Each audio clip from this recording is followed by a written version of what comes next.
Pozdravujem, priatelia. No vyzerá to tak, že máme posledný jesenný deň. Všetko sa už ukladá na spánok. No a my, že máme nepokojného ducha, urobíme jeden experiment na vyriešenie problematiky s mrkvičkou. Neprší, pekná jeseň bola, pripravili sme si pôdu. No a stále musíme experimentovať. Nie, že chceme. Takže na skúšku urobím jesenný výsev mrkvy.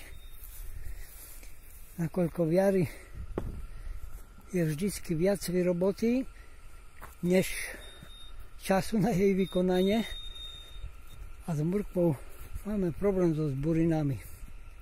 Takže pripravili sme si pôdu, odpírili, pírik dali do medziriadku a skúsime vysiať mrkvičku teraz v jeseni a uvidíme, jak sa to osvedčí. Teoreticky by malo využiť výhodu vlahy a zároveň aj vyplaviť inhibitory kličenia, takže by to malo byť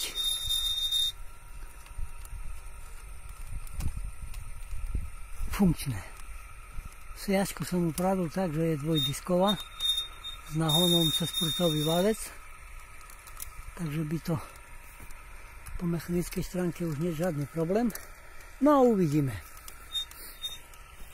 Keď vzíde, výborne, keď nevzíde, na jar presejeme znova. Držte nám palce a vidíme sa v dobrých časoch.